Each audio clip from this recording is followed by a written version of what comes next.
You're listening to a podcast by the Center for Action and Contemplation. To learn more, visit cac.org. Friends, welcome back to the Everything Belongs podcast with Father Richard Rohr. Each season, we've explored an aspect of Richard's deep teachings, usually focusing on one of his books. Each episode, we travel over to Richard's little house to unpack some big wisdom with him and his little dog, too. And then we're joined by a guest who helps us live the teachings forward, to explore and expand on Richard's foundational wisdom in new ways by asking new questions emerging in our rapidly changing world. But this season is a little bit different because this season we're going back to one of Richard's early passions. We're exploring the Enneagram, a contemporary tool that draws on ancient wisdom for discernment, solidarity, and self-discovery. We know that a lot of you first met Richard years ago as an Enneagram teacher, and we now get to chat with Richard in his 83rd year, asking him about what he's continued to learn 36 years after his book, Discovering the Enneagram, an Ancient Tool for a New Spiritual Journey, was first published. Today we talk about the terrific twos. Cassidy and I get to chat with our guest, Hunter Mobley, who is an accomplished Enneagram teacher, who gives his personal and expert take on being a two, and who specializes in helping us understand the Enneagram as a contemplative tool for living into our truest selves. But first, we head over to hang with Richard, Opie, and Paul to learn about the wounds, the work, and the wisdom that Enneagram 2s have to offer each and every one of us.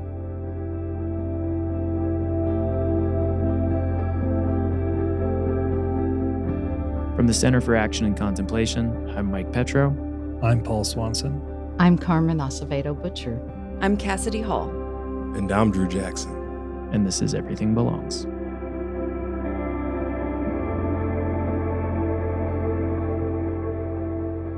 So, Richard, we are here today to talk about terrible and terrific twos, their wounds, their worthiness games, their wisdom, and their work. And I love in your book, you write, a redeemed two is very capable of love. Anyone who's had the good fortune to be loved by a mature, integrated two has a tremendous beloved, a wonderful lover, an enviable friend. Such people feel your pains with you and take care of you because they know the pain of relationships and loneliness. At all costs, two want to spare others from going through what they have gone through. This is the strength and the beauty of a mature two. And you say they long to be loved, to love with their whole hearts, to be allowed to live for their beloved. Our social networks would collapse without all the twos who sacrifice themselves for the welfare of others. They're benefactors, givers, and helpers. This is their greatest gift. Sounds pretty great. Yeah, that's all true. It sounds to me like twos are helpers. I think about, the helpers that Mr. Rogers told us to They look love for. to help. Which leads me to wonder if Fred Rogers was a two, actually. Yeah. You just say the word need and you've got them. Just the word need. You need me. Oh my God, I'm in your arms. They love to be needed. Goodness gracious. And they're very needy of your response. That's the beginnings of the shadow part. They're very needy, but they don't want to admit it or don't even want to know it. I'm not needy. I'm loving. And they are. That's the confusion. They are very loving. But people who are very loving want it back. They want payback. And they're so ashamed of that they hide it. They don't even admit it very often. Oh, I'm not needy. Yes, you are. Well, I don't relate to that at all. A spiritual director has to gently move in. Let's zoom in on the two here with this. I'm going to read another quote from you, Richard, about the two, where you say, "The need to be needed. Twos employ their gifts for the needs of others and care for their health, nourishment, education, and welfare. They impart a measure of acceptance and appreciation that can help others to believe in their own value. Twos can share generously and give their last shirt for others. They stand by others when they have to endure suffering, pain, or conflict. And in this way, they give them the feeling that someone is there for them and accepts them. The two's love of neighbor and presence, however, also has dark sides that may not be recognized at first glance. Twos desperately want to be liked and have an exaggerated need for validation. So what I'm hearing, that there's that need to be needed, and then the validation for it, even as they show up in caring service to others. I find the description of the two confusing because of the cultural things that are put upon certain groups, as well as the need for validation. Can you speak to the kind of the heartbeat of the two, about what are the telltale signs of that goodness of the two in the Enneagram? They have a natural empathy and sympathy for others and their needs. And when they see you're in need, they're almost magnetically drawn to help. So many become nurses. They have deep satisfaction in meeting your needs. And then, if they'd be honest, it takes a long time to be honest about it. They're very hurt when you don't reciprocate it. That's very hard for them to admit, that there is a hook to their love. They want to be loved back. Well, who of us doesn't? Yeah. But it's a bit exaggerated in the two. God, they appreciate love and gifts and touch. All 5 of the love languages, whatever they are, I can't remember them. Do you remember them? Oh, yeah. Touch. Words of affirmation, Time acts together. of service, quality time, gift giving. Yeah, all of them. Yeah. But they're conscious of it too, it sounds like, of that need for validation. No, Healthy twos would be conscious healthy of it. twos, but it takes till your late 20s till you can begin to see that. You just, like all of us do, you think, well, isn't everybody this way? Yeah. And that's where and we'll get into this later in the conversation, I'm guessing that's where the resentment comes from, is because twos sometimes don't understand why everyone isn't taking care of them the way that they're taking care of other That's people, right. right? That's right. Gosh. It just doesn't make sense. Why wouldn't other people be as empathetic and sympathetic as I am? Because they are naturally. Now that can become manipulative. And that's the two at their worst, where they start playing games for love, for notice, for validation, for touch. It's so deep a need. Yeah, playing games is as good an expression as any.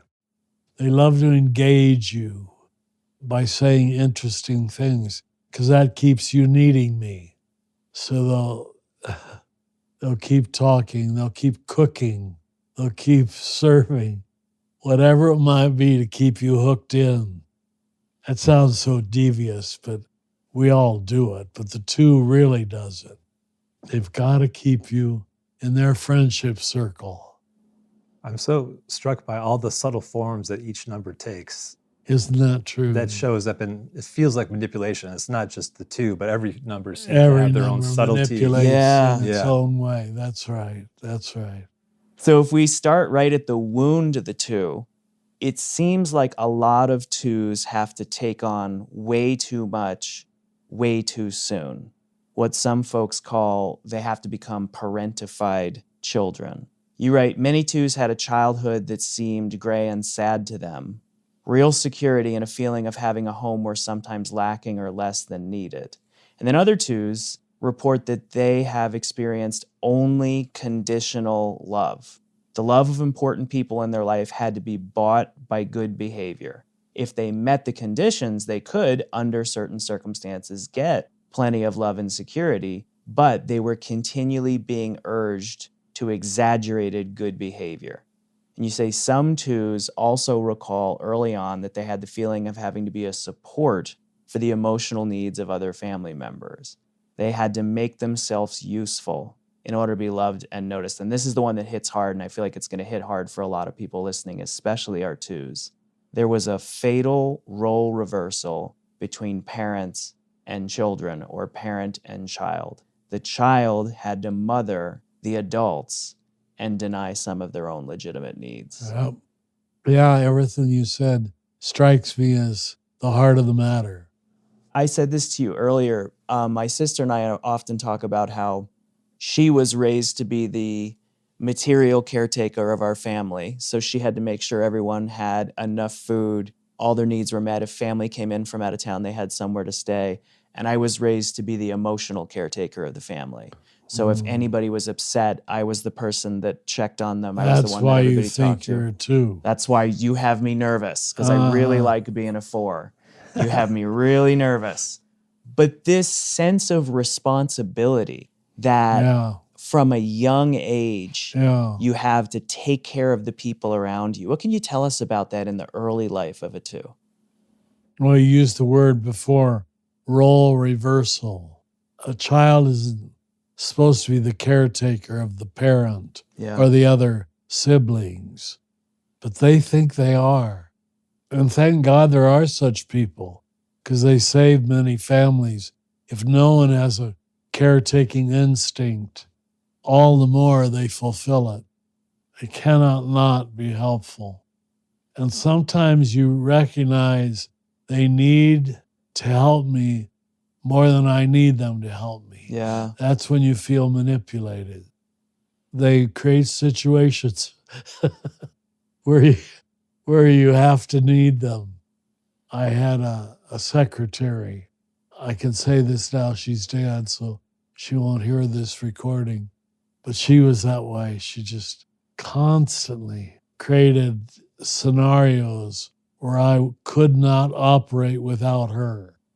And I started feeling trapped. I am your servant, but really you're my servant. You start resenting them if that's the case. Yeah. They make themselves indispensable. Let's keep circling around this. Would love to ask you about the worthiness games that 2s fall into. As we've talked about the need to be needed. And then there's this way that it kind of like internally gets catalyzed. And you write through helper syndrome, messiah complex, martyr fantasies, sex and relationship addictions.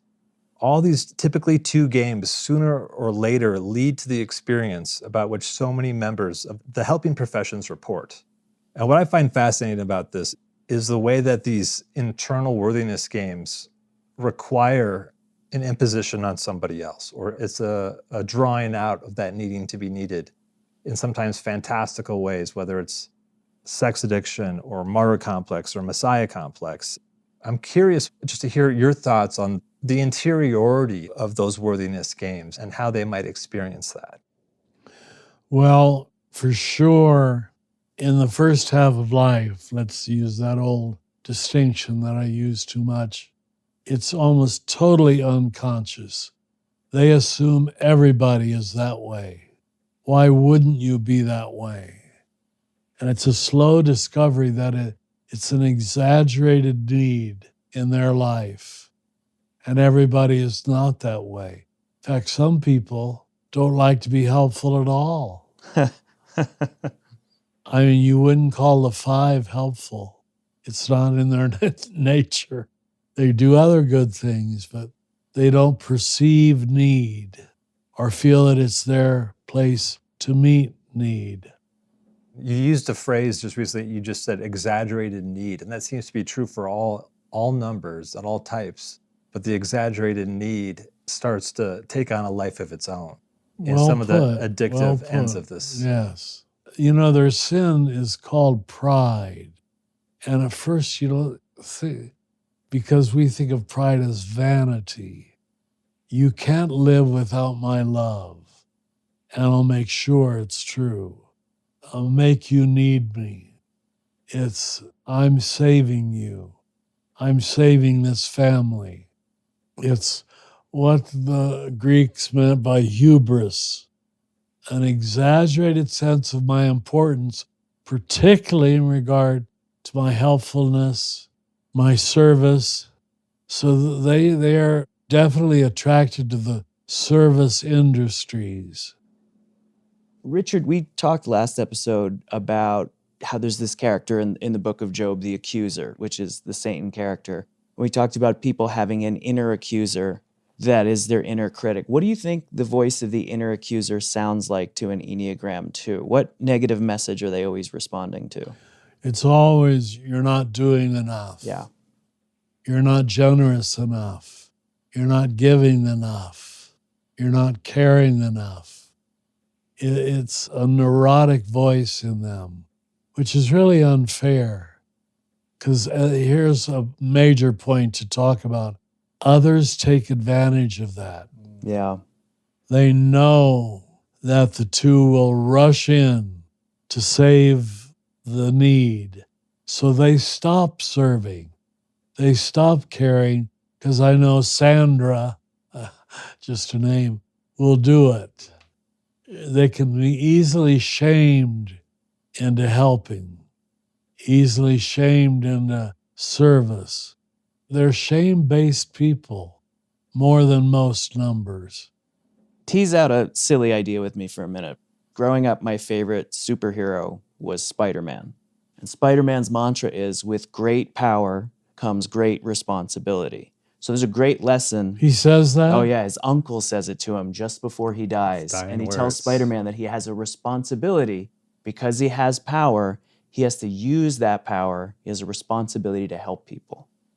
And the mantra that with great power comes great responsibility is a great idea. But in the stories, Spider-Man can never hold down a steady job or a steady relationship because he's always swinging off to help everybody. I wonder about the dark side of this idea that, with great power comes great responsibility. If you're raised to think that you're responsible to take care of the people around you, that could just translate out for the rest of your life. And I wonder if the hidden message in that is, not only am I responsible to take care of you, I know what you need. I'm responsible to take care of you and to know what you need because you can't. That is hubris, right?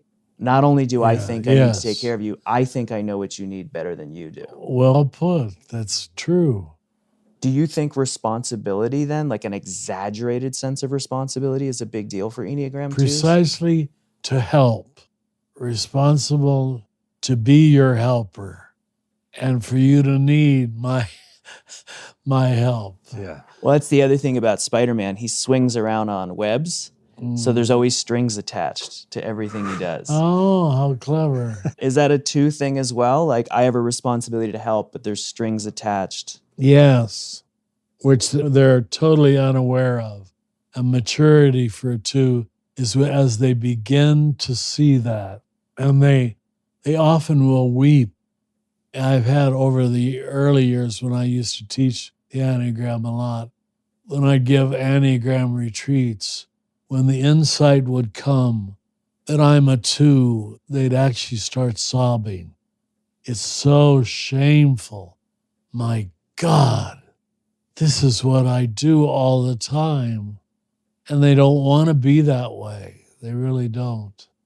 They never overcome the conflict of needing to serve, but not wanting anybody to see how much they need it. And it seems like there's also a pretty vicious seesaw there of feeling like you have to take care of everything and save everything. You're the savior of the world. You're the person who knows what others need, even when they don't know, and you have to do it. So the inflation, I have to save everything, and then the deflation of no matter how much you do, it's never going to be enough. It's never enough. That sounds exhausting. I think it is even for them. My mom, 100% was an Enneagram too. And after she passed away, I lost count of how many different people came to me and were like, I just want you to know, your mom and I were very special friends. She told me things she never told anyone. Like, we were confidants. I never had the heart to tell any one of these 10 or 20 people who claimed to be my mom's best friend that that's just the way she was. Yeah, they make everybody think they're special. She made everybody feel like they were her best friend. You know, with Opie laying here in my lap, the 2 is the dog profile. 2s, some breeds more than others, are just, he will do anything to please me. Yeah. But he has a lot of needs. Yeah. Like now, he needs to lay here in my lap. Even though I'm not talking to him, I'm talking to you, he's claimed me. Yeah. Because you're in competition coming into the house He's mine. You can't have him. Well, Do you know you're a 2, Opie? Huh? something you said just in passing in the chapter that really gave me pause is you talked about the sort of multiple self nature of a 2. They can connect so deeply with so many different types of people That's true. that they become That's their beauty. different people in different conversations. Uh-huh. And I have friends, and I've felt like this at times, where the worst thing that could happen to them is a birthday party or a wedding where all their friends are together in one place because they have nothing in common because they're all so different. And then the person in question, doesn't know who to be around all of them. Is that a worthiness game, or is that just being really good at connecting with lots of different types of people? I'll choose the second. I don't think it's a worthiness game. They really are good at meeting other people's needs. Okay. Well, so this is where I think religion sets the hook for a lot of 2s and a lot of us, even if we're not an Enneagram 2, we're affected by this. You write this, the path between selfless love of neighbor and a manipulative helper complex is, to be sure, a tricky one. The demand that we deny ourselves and serve others has often been played with fast and loose, above all in the church. And this is something I wrestled with growing up through my entire religious journey. The implication that we have to save others. That's right. It's in the DNA of Western Christianity, whether we're saving people from poverty and injustice or the flames of hell. So I think for all of us shaped by Christianity, we need to get what you're teaching us about the Enneagram too. Like, we want to put our healing in the service of healing others, but our obligation to save the people around us because they can't save themselves can hook and hoodwink us into pride, assuming we know what people need, and into giving ourselves away till there's nothing left, saving the world but losing our soul. You're describing, Michael, why boundary keeping, boundary making is at the heart of the maturing of a 2. They're not good at boundaries. They will give them away in a moment until they've been used by a couple boyfriends or a job or a profession. They're constantly losing their boundaries in the first half of life. And so you'll see them go through an overkeeping of boundaries by a harsh no. And then they feel terrible shame, terrible guilt. But it's necessary for a 2 to grow up, to learn appropriate boundaries. This is mine to do. This is not mine to do, and not feel shame about that. If you're a good spiritual director, you put a lot of time helping them to do that. All the hard people have trouble with boundaries. What happens to a 2 when they just can't give anymore or can't fix? Do they run out of gas? Do they have to see in the mirror what's going on? I'll be honest, a lot of them become bitter. I've known a lot of bitter old 2s who spent their whole life serving. In my community, the Franciscans, they became brothers instead of priests and came in to wash and clean and help and serve. And somewhere in the middle of life, they realize they've been used and taken for granted. Nothing is worse than the bitterness of a 2 who is tired of being used. Wow. Because, yes, 2s manipulate us, but they eventually feel very manipulated by others' perception of them. And it's true. We all need to say, Lord, have mercy. I've taken advantage of so-and-so. 2s are programmed to be codependent and to create codependency from others and call it love. 2s are complex because of that. Goodness The gracious. whole difference between love and codependency. That was one of the greatest discoveries for 2s of any number. We've talked so much about the harder aspects of the Enneagram 2. I would love to know, Richard, what is the deep wisdom of the 2? Is it all about loving well? It pretty much is. If you get a healthy 2 to love you, you're going to feel loved. You're going to feel taken care of. You're going to feel people who can go above and beyond, give the extra mile, and not count the cost. Once you experience love from a 2, everybody else's love seems less than. They love to cook, too. They're always cooking things for you. So there's a generosity of Yeah, love that's that a overflows. good word. Yes. A generosity that you don't see in any other of the 9 types. Very good. You've already talked about one of the primary tasks of the 2 is that healthy boundary setting. Yes. So as 2s seek to live in this wisdom, we want to ask you about the inner work of what a 2 looks like. And I'm going to just read something that you've written. You write how many 2s are afraid of silence and loneliness in practices because they are afraid to find nothing in themselves except a black hole or alarming unrest. But 2s must learn to be alone. 2s, like all heart types and activists, need a place of silence and objectivity where they can be alone, where they can make friends with themselves and seriously reflect. And to bring it home to our own context, Richard, it sounds like there's something about the DNA of the CAC, recognizing that we need contemplation to make our actions sustainable and healthy. Would you say that fits in nicely for the inner work of what the 2 needs to do in their own working with their inherent wisdom? Yes. In some very real ways, they're programmed to be mystics. Because when they learn to go in, and the life of union is the divine romance, the divine love affair, the divine ambush. All the language of love applies to the inner life. They can really rest there. I think it's my own 2 wing, which has led me to the contemplative, to rest in God's love is enough. God's love is everything. I need nothing else. That's all the 2 in me. I love that. Richard, we talked about the people wrestling with the inner accuser. I wonder what the voice of the advocate sounds like. What's the voice that tells the 2 that they're enough? What do you think 2s most need to hear in their journey towards health? Probably people who don't take their love for granted or think they deserve it, who are able to communicate sincerely how much I appreciate your caring.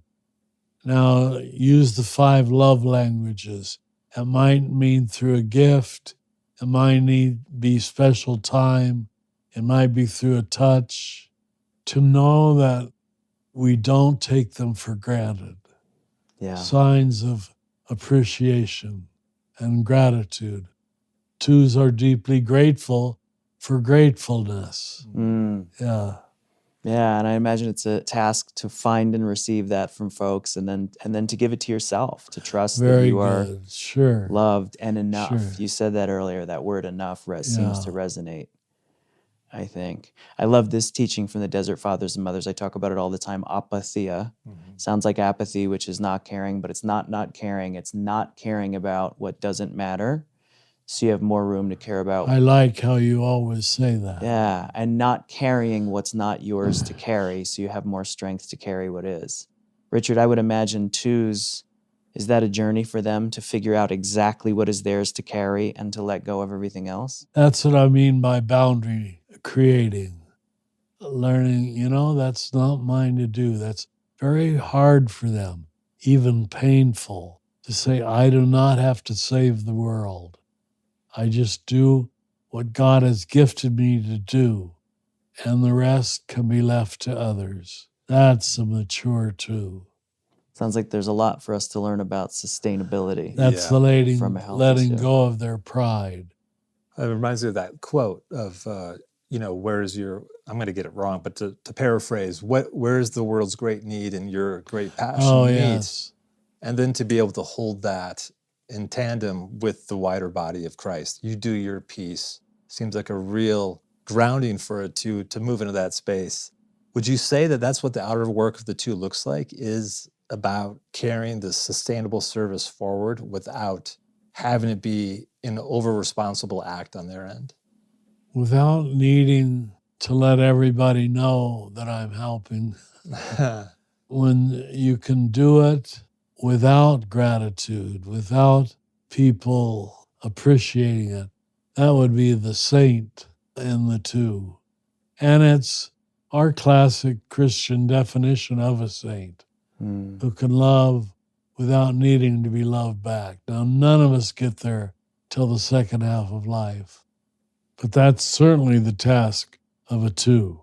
Now, I do it, to use our old language, for the love of God, not for your love.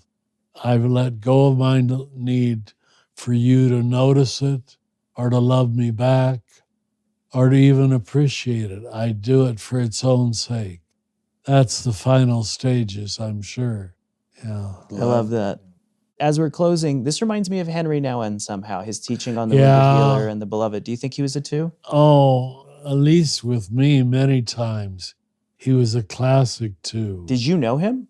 Oh, he used to visit me in Cincinnati. Really? Yes. Get out of town. And I remember him walking the streets of New Jerusalem. Yeah. That was the lay community. And, you know, it was summer and people were out in the yard and the front porch and everybody, morning, Richard, morning. And he'd look at me. He said, I don't have that. I don't have a community that loves me. Oh my gosh. He had a deep need for love, and it made him write brilliant books. Such beautiful books. Brilliant. I always thought he was a four because he had such deep melancholy. I can see why you'd think that. But he loves so well, and his teachings on the wounded healer, it feels so much like a two. Yeah, I would say he was a two. Oh my gosh. He can articulate vulnerability and love Beautifully. in ways that I think is really helpful. His feelings were hurt a lot. Yeah. Yeah. Which is true of every two. They want other people to be as sensitive as they are, and they're not. As caring as they are, and they're not. And that wound is just a stab in the heart. Yeah. Thank God we have some twos. For real. Who else would work in hospice care except a two who really wants to love without expecting it back? Yeah. I think I know a lot of good therapists who are twos, like healthy Oh, twos, I agree. Right? Good therapists, too. Yeah. Thank you, Richard. Thank you, Paul. Thank you, all the Thank Enneagram you. twos out there. Did you learn anything, Opie? Huh? I think he learned he's getting the love he needs. Yeah. He's like, I know it all. Everything Belongs will continue in a moment.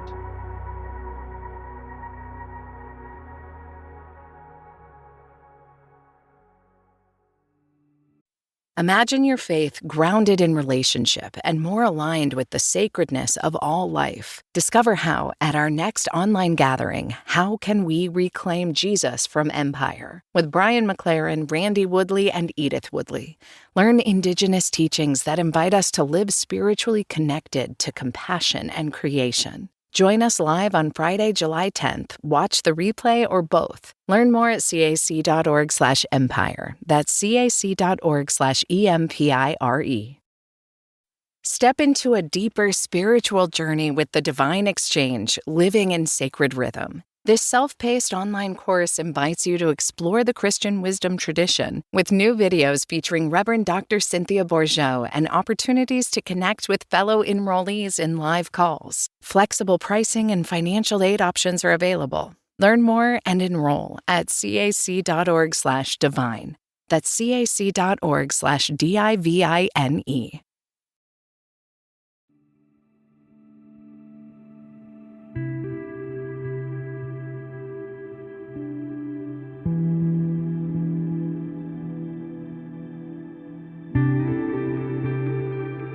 Welcome back to Everything Belongs.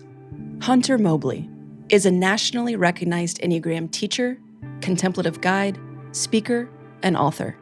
His book, Letting Go, Finding You, Uncover Your Truest Self Through the Enneagram and Contemplation, explores the relationship between contemplative practice, the Enneagram, and discovering our true self. Hunter draws from his experience as a former pastor, attorney, and contemplative instructor. And I just love his intimate approach to the Enneagram. I find it really awakens me to the importance of not leaving my body behind on this journey of self-discovery. You can learn more about Hunter and all of his offerings by following the link in our show notes. Now let's join the conversation with Mike, Hunter, and myself.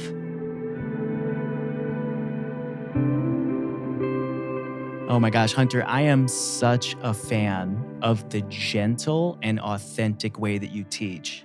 I'm so thrilled to be here with you, and I'm especially excited to talk about the Enneagram 2 for reasons that will become clear in just a little bit. I'm super stoked for this one. So Hunter, we love starting the conversation with asking about your own Enneagram journey. How did you discover the Enneagram, and what led you to studying it further? Absolutely. So I love talking about this because the way that I discovered the Enneagram is sort of perfectly on track with what my Enneagram number is. I am a 2, as Michael mentioned just a moment ago. I was at a dinner party in Boca Grande, Florida, and I was seated at a table next to Suzanne and Joe Stabile. Had never met them, had never heard the word Enneagram before, but I'm an Enneagram 2, which I later came to find. Suzanne, of course, as you all and many of your listeners will know, is an Enneagram 2. So we just became fast friends over chicken and potatoes. And so that was the beginning of my Enneagram journey. I was fundamentally compelled in some way to it, beyond just an interest. And now it's just been a great joy that now she and I and her husband, Joe, and I teach together. And it's all been grace, and it's all been a surprise. It's all been unexpected, and it's all been right. Wow, what an incredible story. I love in the book how you correlate the true self, false self with the Enneagram and make that a part of the conversation. And I also love the way you explore the false self as our small self. Yes. And for those listening, when I say that, I kind of clench my fists and fold into myself. This imagery of the small self, it feels so embodied. And I'm especially excited to learn more about the 2 today and what they can teach us about love, relationships, the importance of our own authenticity within that, and how we can be more of our true selves. And as you say in the book, our larger selves, that expansive self. And as I say that, I push out my chest and roll back my shoulders. So my question is that so many people find that they are initially mistyped. And as a queer woman, I really resonated with your story and that imagery of shrinking into the small self and what society or what, normative culture expectations Absolutely are of me, and shrinking into that. And so I wonder if you could speak a little bit more to the importance of us doing a personal exploration of the Enneagram that is expansive and not shrinking, that takes us closer to that larger self. When I first came to the Enneagram, and I think that a lot of people have a similar reaction, I kind of resisted the language of false self, true self. I think because, Cassidy, as you say, as a queer person myself, it kind of felt like this bifurcation of selfhood. And so much of, I think, what my own just spiritual and soul development has been about integration and about sort of seeing that 2 things can be true. Much of what I've learned from Father Rohr, that really, if everything doesn't belong, nothing belongs. So when I first encountered all of the small self, true self language inside of the Enneagram, it felt to me like we were making almost moral judgments about, well, there's this false or bad or wrong, less than part of you, but then there's this right and better than part of you. And what we all know, I think, who have learned about our own shadows and light and our own personalities, is that our Enneagram numbers, our personalities, they help us and they hurt us. They make the way and they block the way.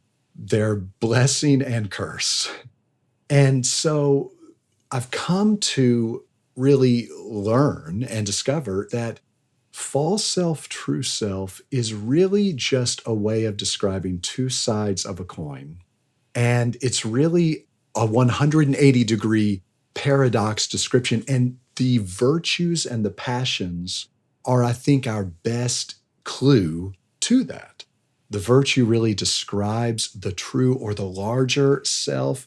The passion describes the small or the false self, but that's not a moral inventory. It's two sides of the same coin. It's really two things that live in paradox of one another. And I'll tell you, my favorite words to describe small self, false self, and true self, larger self are really Henry Nouwen's words. I sort of have a Enneagram 2 kinship, I suppose, with him.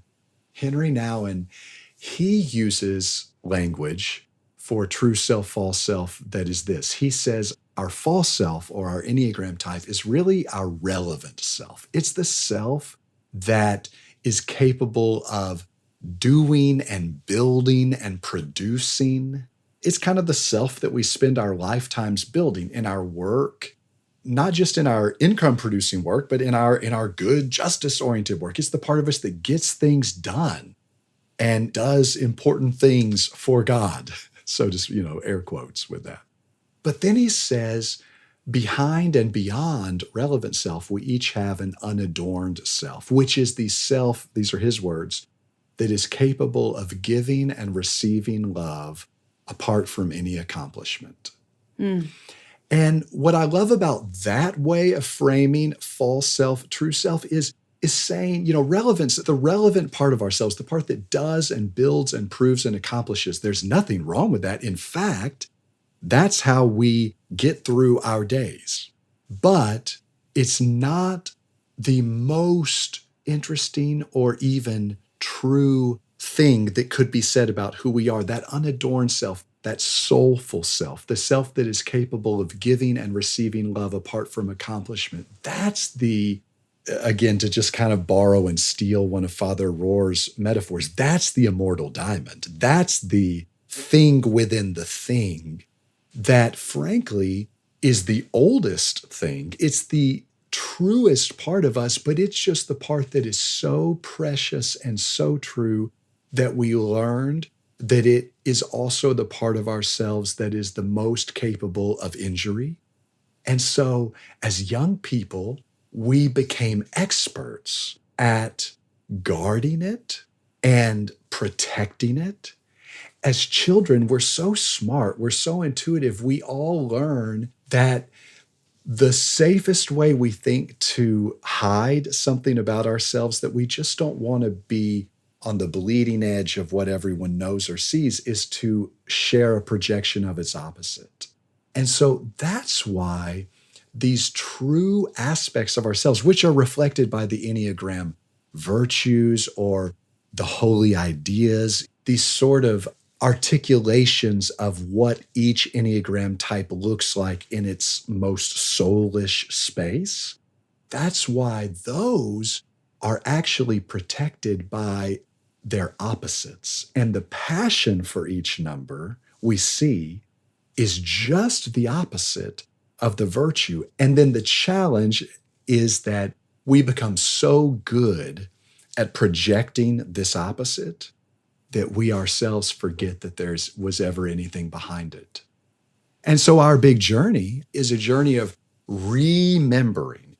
The big message I think that I've had to unlearn as somebody who is a doer and an accomplisher, as somebody who's in love with his own relevant self and came up through kind of the evangelical movement and felt like it was my responsibility to do big things for God.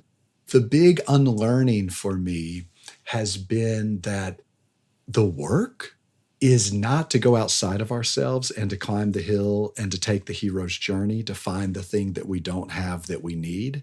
The work is to shed the bulk and to detach from all the accumulation of the years of personality and layers and additions and projections and defense mechanisms, to release as much of that as we can during our lifetime so that what was always fundamentally there can be re-revealed. Before we go any deeper, I have to ask this question. Cassidy mentioned being mistyped. I've been so excited to talk to you. I'm having a little bit of a low-key crisis as we're doing this season. I have been under the impression for the last few years, like the last 10 years, that I am an Enneagram 4. Okay. But I will admit that after deep dive studying for this episode and our conversation with Richard, I am worried that I might actually be a 2. And I know there's a connection between the 2 and the 4. We're going to circle back to that later in the episode. And I want to be clear, not that there's anything wrong with being a 2 to all the wonderful 2s listening. It touches places in me that when it touches them, it's like touching a live electrical current. The one that hurts the most is usually the one. So I resonate with that feeling. Yeah. Well, so here's the thing. I want to ask you a question. Riffing on what you've been talking about, I'm facing this question, wondering if I might be a 2, and recognizing that I show up to this question as a male-bodied person, recognizing that a lot of what I've been taught about the Enneagram 2 has been through the lens of heteronormative gender roles that I think influence the way we learn and even the way some teachers teach. And so it's made it hard for me to see myself as a 2. So here's my question. Do you find that traditional cultural gender roles fence a lot of women into being typed as Enneagram 2s and fence a lot of men out? And if so, what wisdom would you offer to anyone else who's listening going, oh, I am a caretaker, maybe not a caretaker in the way that this was originally described to me? I love that question. As you're mentioning, Michael, there are certain numbers and certain what I'll call layers to the onion that are almost predictive in how we might first think or believe that we're showing up in the world. So gender, as you mentioned, is a big one.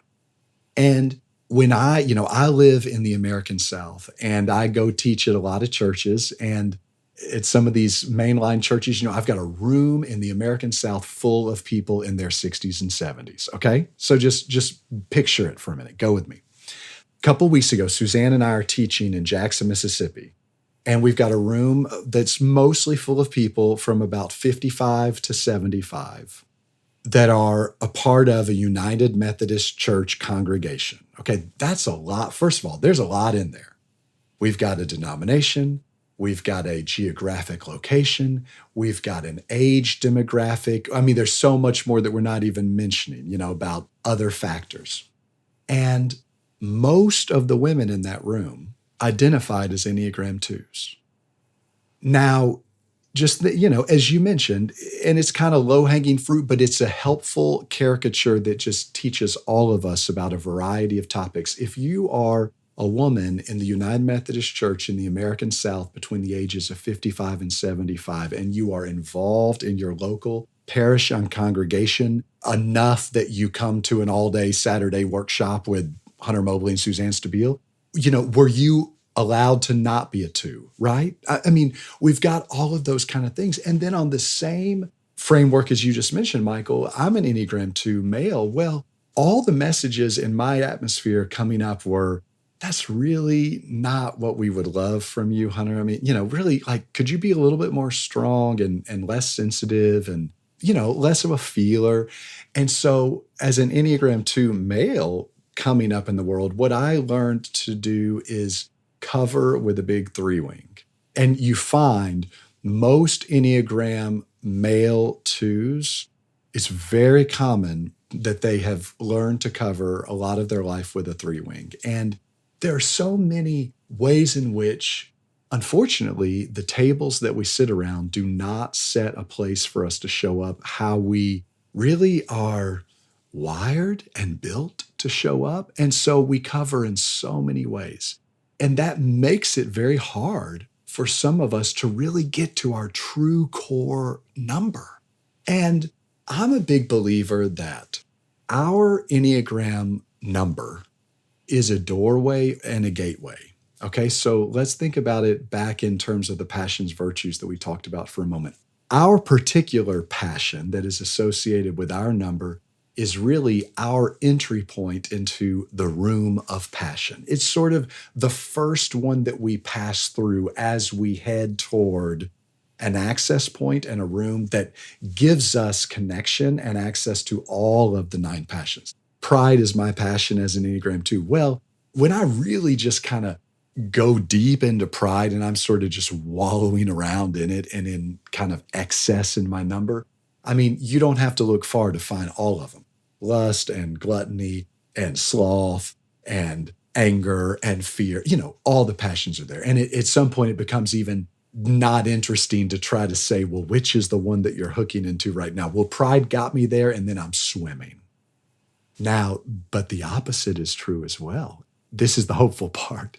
When I rediscover my way back to, and all those words are important because it's a journey back, it's a journey of returning.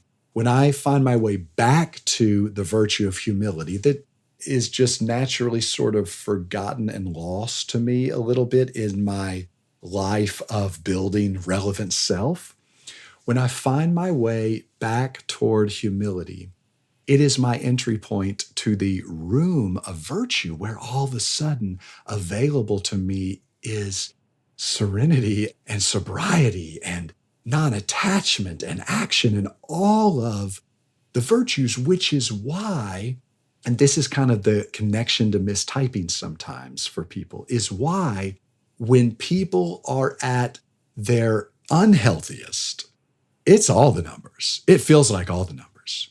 And when people are at their most evolved and healthiest, it feels like all the numbers.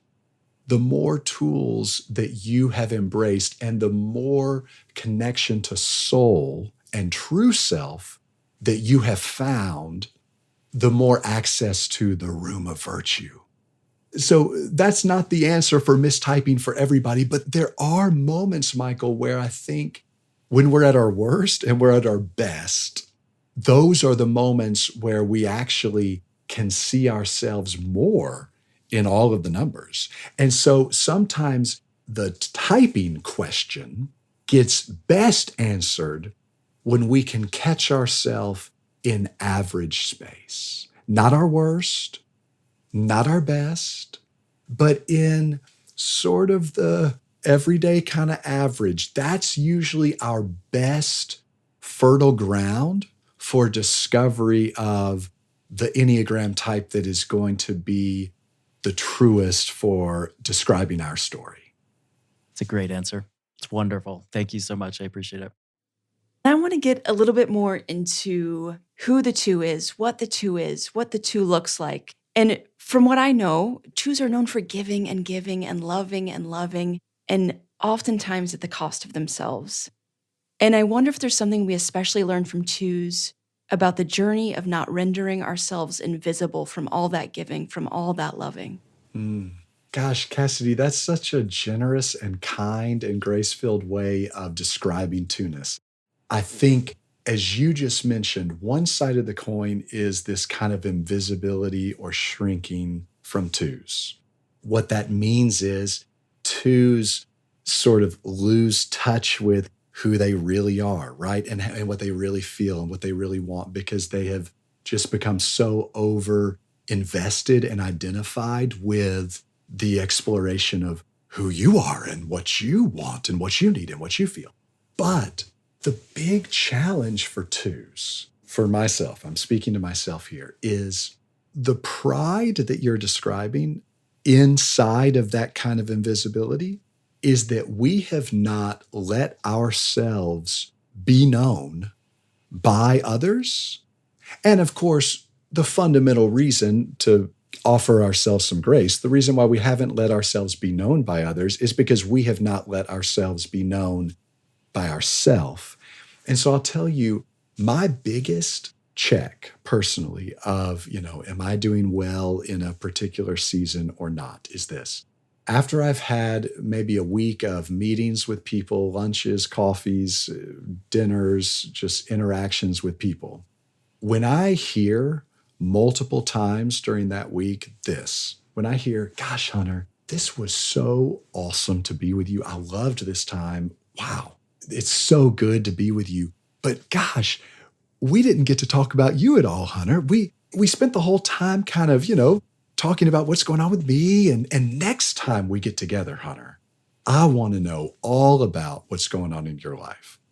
What I've learned to hear in that is I've learned to hear the other person saying to me in their kindest way that they can say it, I want to know you, Hunter, and I actually want to have a mutual, reciprocal relationship with you, but you are blocking me from doing that. And I'm asking you for an opening to soul and true self. And what I, unfortunately, Cassidy, have learned about myself and what I, again, part of my lifetime of work is as a two, if I'm not careful, I will have a world of admirers and people who will say, oh my gosh, Hunter, man, they broke the mold. Or, if you need somebody, he's the one to call. I couldn't do life without him. But at the same time, they will say, but you know what? Gosh, I never really knew that much about him. I'm not sure that I knew exactly who he was or what made him tick. And so it's like what I notice, well, sometimes appropriately for like really healthy people, it's a turnoff to them, because it's like, well, that feels kind of manipulative.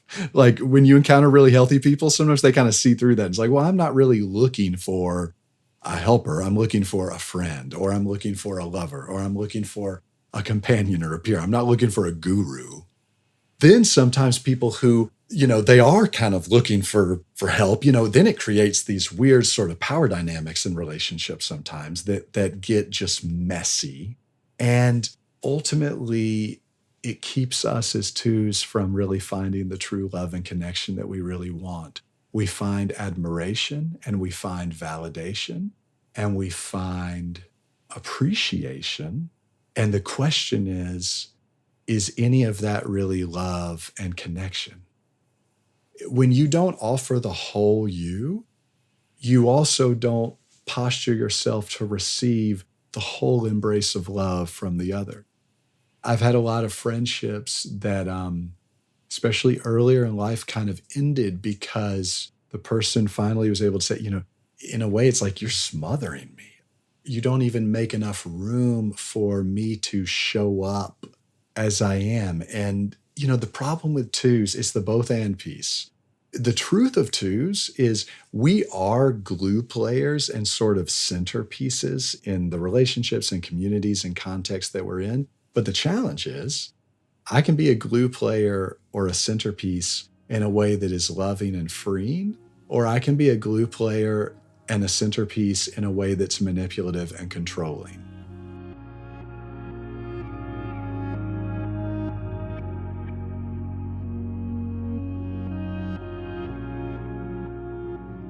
I so appreciate that. Hunter, the question for me, really the question, is about the connection between responsibility and resentment. The number one reason I suspect I might be a number two is because I have such an overwhelming, overinflated sense of responsibility for everyone around me. I said this to Richard. Spider-Man was always my favorite superhero growing up because he had this with great power comes great responsibility mantra.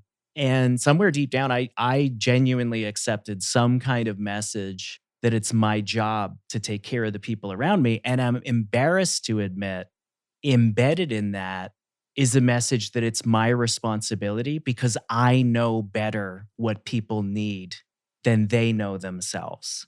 Yes. Pride. Right. There's the pride. And then the pride comes out to mitigate the invisibility, as the two of you were just talking about, when I'm overworking to take care of everyone around me. And then the resentment builds up and I go, why is no one taking care of me? Even though I'm not asking for help. That is the fundamental kind of life cycle of a two in passion and pride is you give and you give and you give, but you get tired. Yeah. And you get worn out and your body sort of needs a reset. And the next thing you know, you start to become resentful. this notion of what happens when a two hits a wall. And I ask you this very specifically because I have to tell you, Hunter, I cried when I got to the part of your book where you talked about being diagnosed with MS and coming into confrontation with the limits of how much you could give and what you could do. Can you share with us a little bit about that story? And to anyone listening, what happens when a two or really any loving person crashes into the limits of their ability to give? Yeah.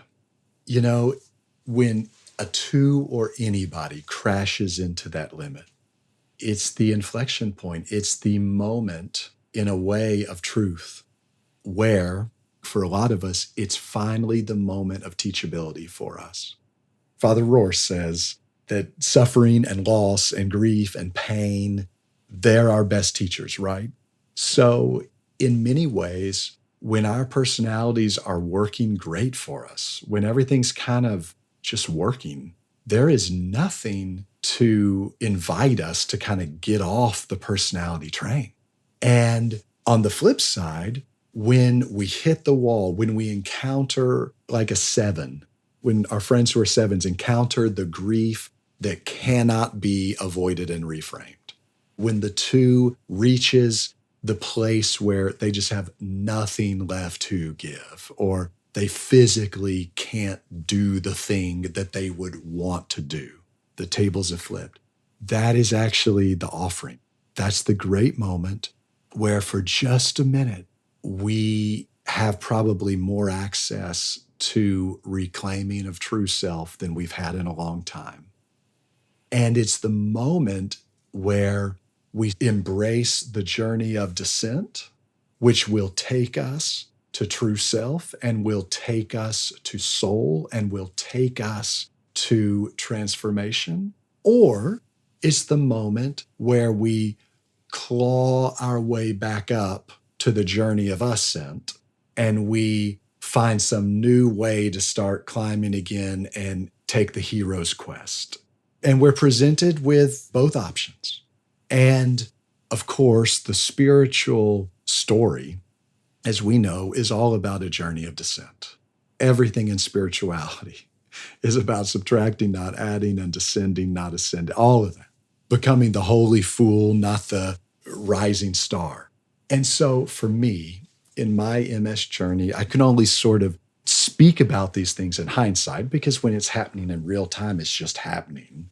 But when MS came for me, it has been my greatest teacher because it made me make a choice of whether I was going to just claw my way as hard as I could on that journey of ascent, and I was going to not let anything change my course, or whether I was willing to embrace the suffering and the loss and the moment of fear and panic and pain, physical pain.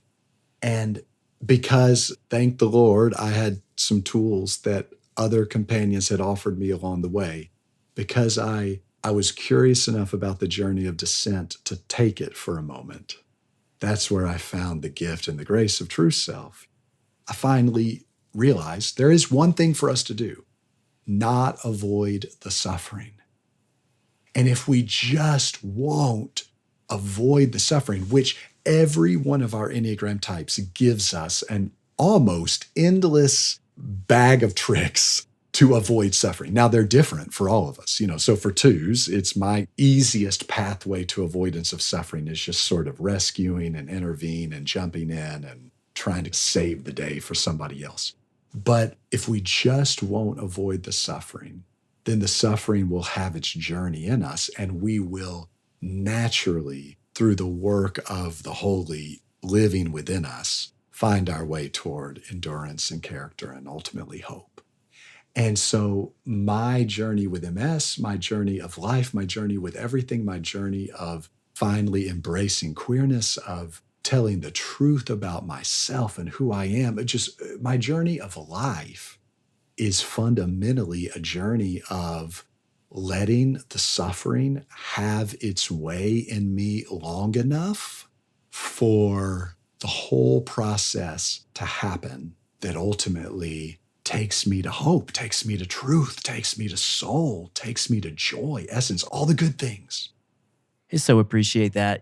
Hunter, you've mentioned I think the hero's journey twice. And I know we live in a culture that's currently obsessed with this idea that each of us is called to go on a heroic quest and accomplish what is ours to accomplish and become who we're called to be.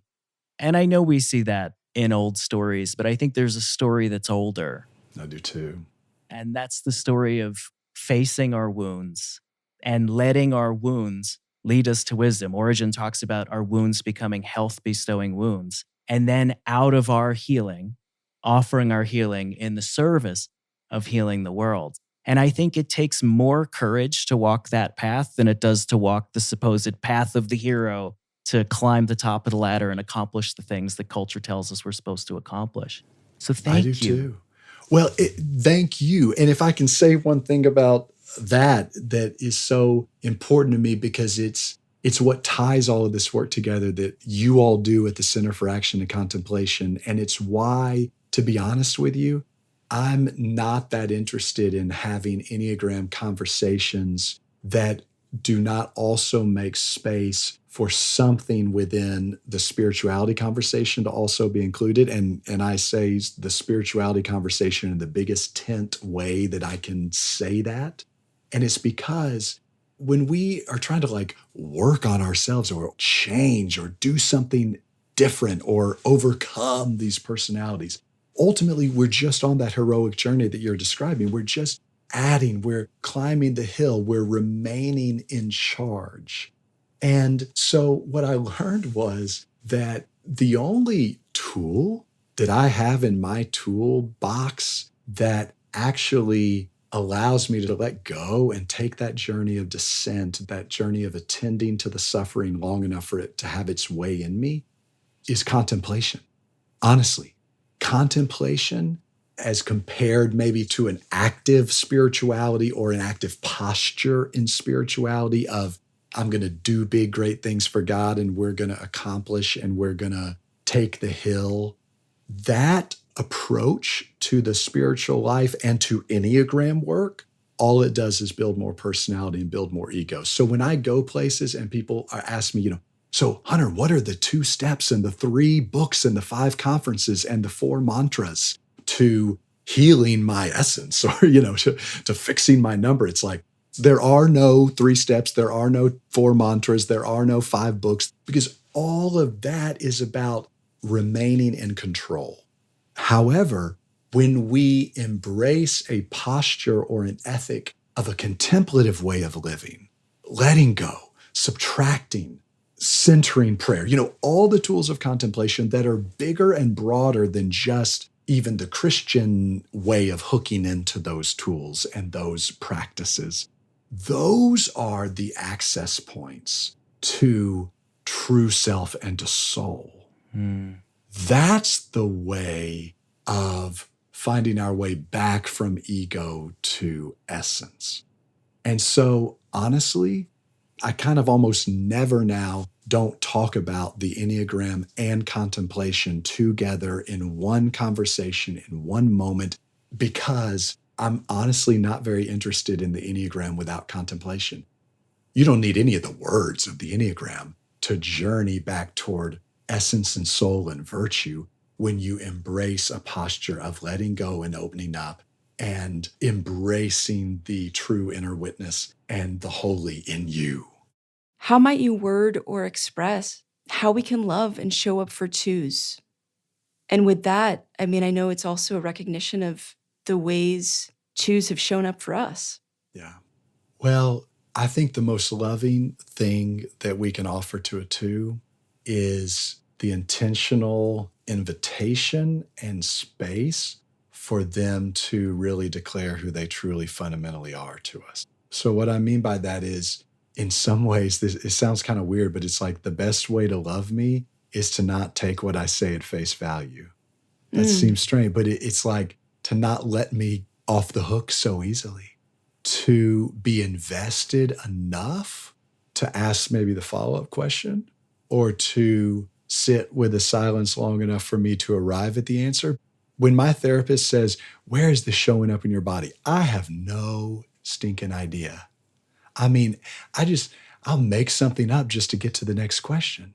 But do you know what's really loving in a weird way is when he is silent for like what feels like about 20 minutes, for me to just sit with my body long enough to actually get towards something that might be a true answer to that.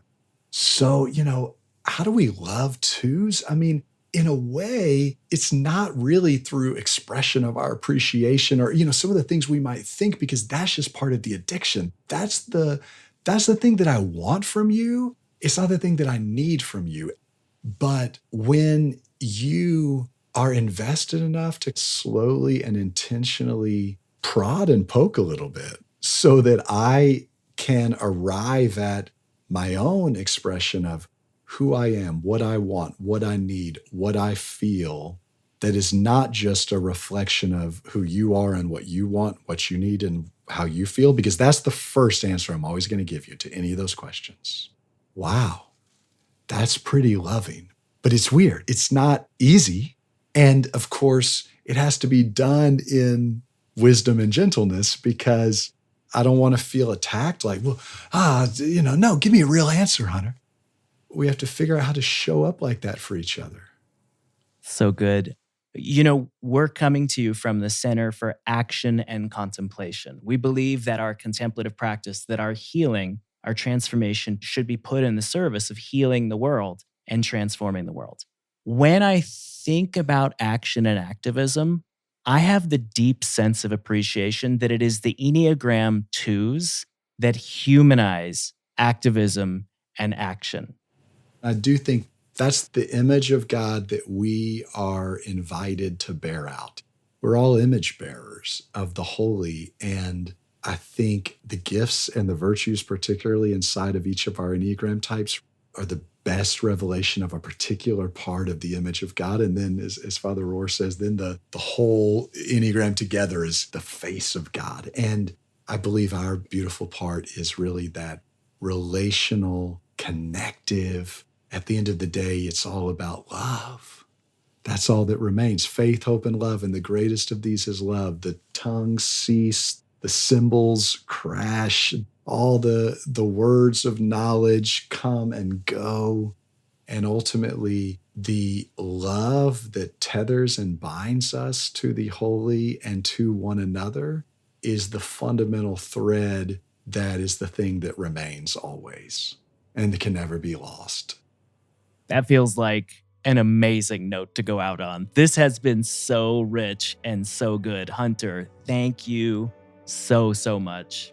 Thank you all. Honestly, it's a gift to feel connected to you all and your work. Thank you for everything that you all are offering the world. Thank you for all the work that you're putting out there for us as well on our journey, because we need as many tools as we can pick up to make it through what the world is experiencing right now. And I'm grateful.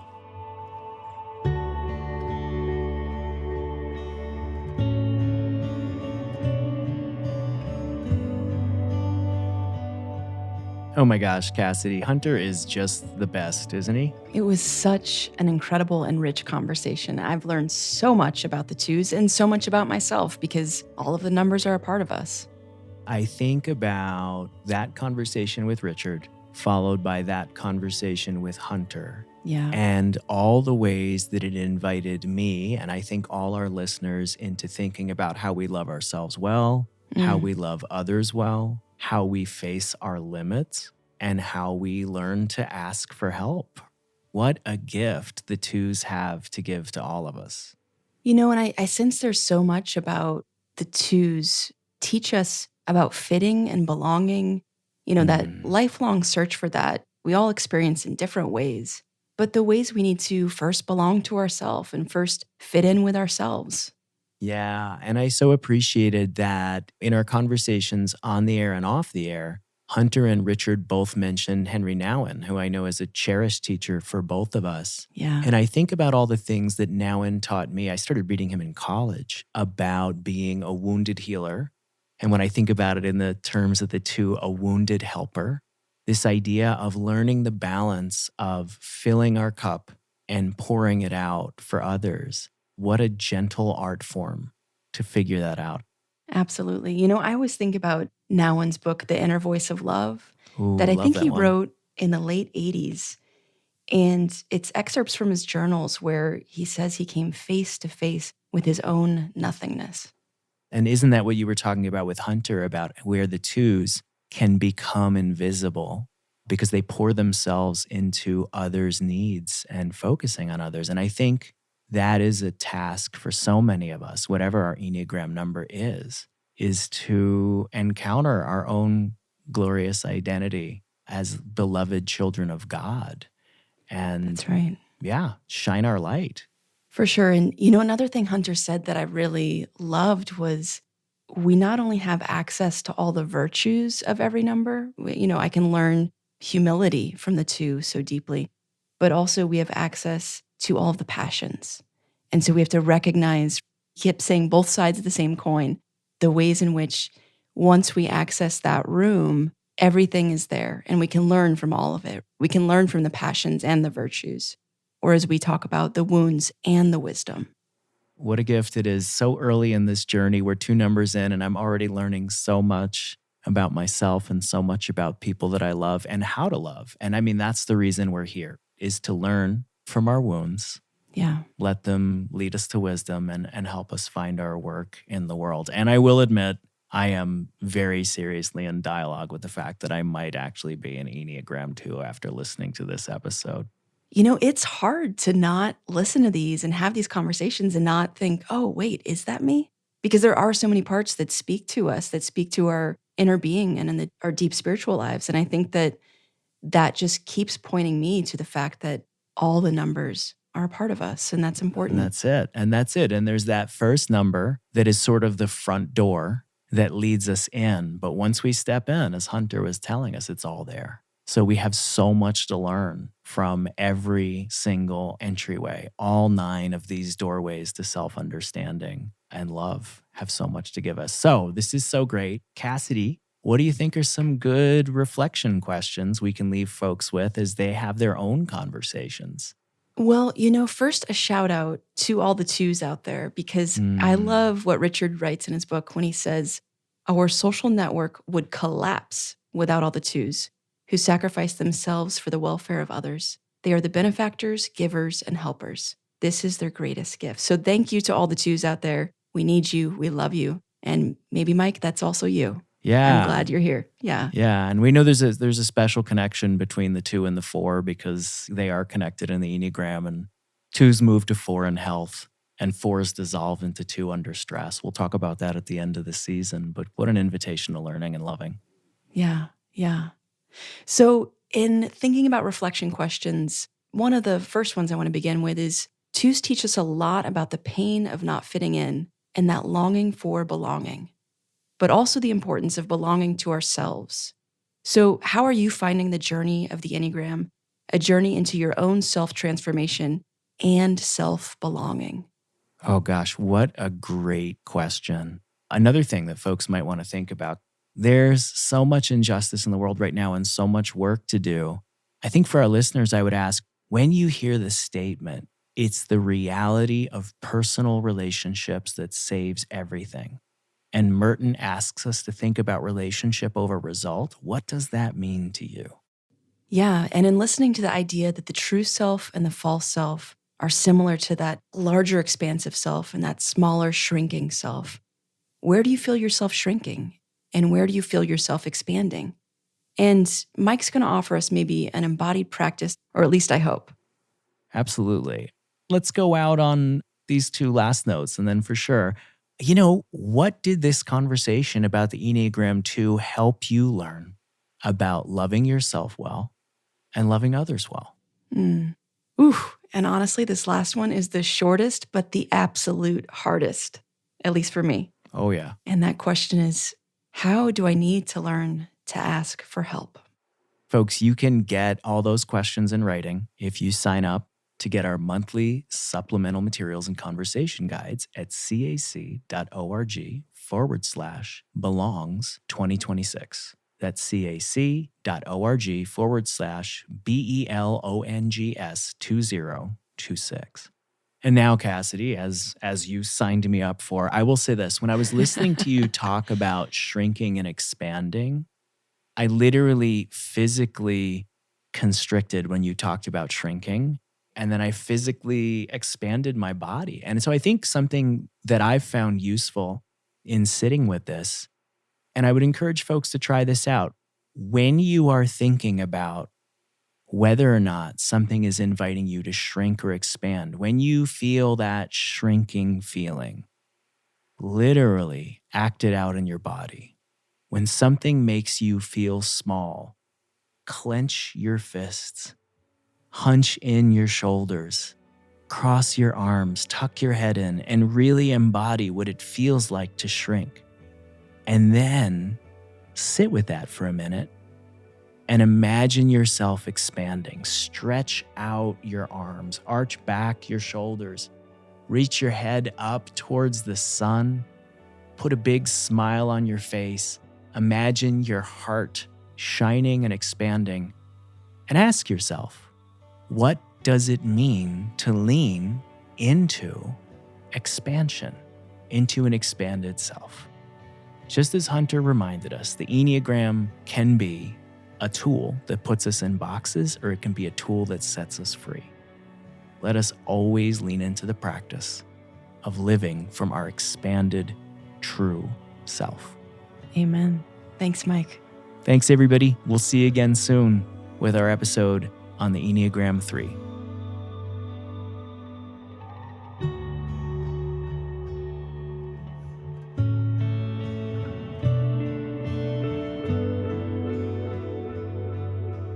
Thanks for listening to this podcast by the Center for Action and Contemplation, an educational nonprofit that introduces seekers to the contemplative Christian path of transformation.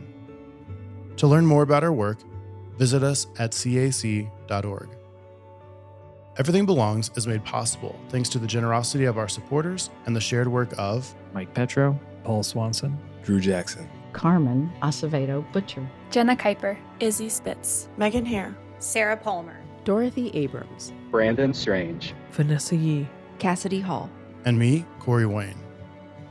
The music you hear is composed and provided by our friends Hammock. And we'd also like to thank Sound On Studios for all of their work in post-production. From the high desert of New Mexico, we wish you peace and every good.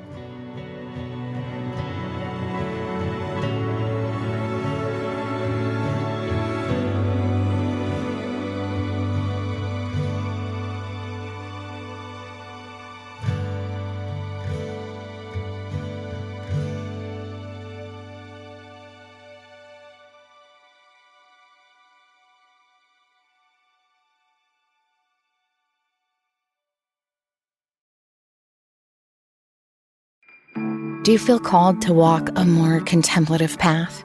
The Center for Action and Contemplation is an educational nonprofit supporting the journey of inner transformation. Our programs and resources will help grow your consciousness, deepen your prayer practice, and strengthen your compassionate engagement with the world. Learn more about our resources, such as publications, podcasts, email series, and events at www.cac.org.